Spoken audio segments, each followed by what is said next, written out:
All that glitters is gold. Why Earth's core is leaking precious metals? Most of the gold and precious metals on Earth are hidden deep beneath the surface, locked inside the planet's core nearly 3,000 kilometers down. For decades, scientists believe these metals have been trapped there since the Earth formed about 4.5 billion years ago. The idea was that the core is completely sealed off from the outer layers of the Earth, which meant that only the surface metals were the only accessible supply. But now a new study from geochemists at the University of Göttingen in Germany challenges this view. They analyzed the volcanic rocks from Hawaii and discovered that precious metals, including gold, are slowly leaking from the Earth's core up through the mantle towards the surface.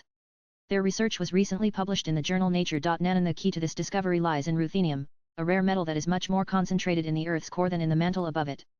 Ruthenium exists in several forms called isotopes.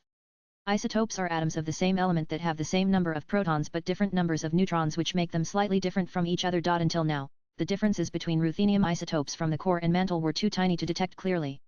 The research team developed new tools that can measure these isotopes more precisely. They studied volcanic basalt samples from Hawaii, which are made from molten rock rising from deep inside the Earth. What they found was an unusually high level of ruthenium-100, one specific isotope that mostly comes from the Earth's core. This meant that some material from near the core mantle boundary was making its way up to the surface through volcanic activity. Also read Reshavitpan's final outing for LSG opened the floodgate of memes. Hayrace Nils Messling, one of the geochemists on the team, said, "When the first results came in, we realized that we had literally struck gold."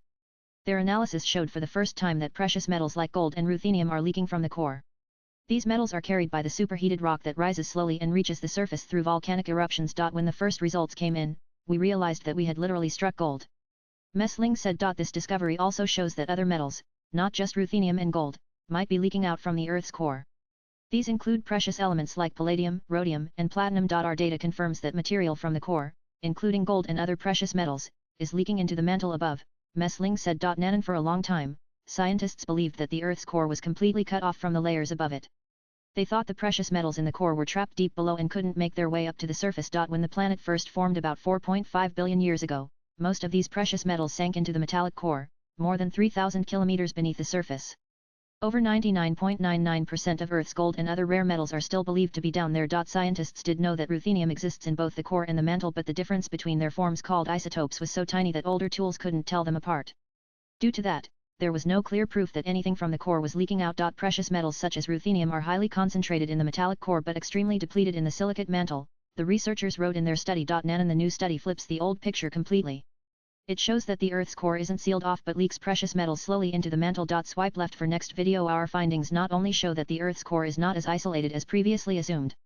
We can now also prove that huge volumes of superheated mantle material, several hundred quadrillion metric tons of rock, originate at the core mantle boundary and rise to the Earth's surface to form ocean islands like Hawaii, said geochemist Matthias Wilbold of Göttingen University. This also means that some of the gold and other rare metals we use today may have come from the Earth's core. However, the researchers added that it is still unclear whether this process of metals leaking from the core happened in the past as well. Latest blogs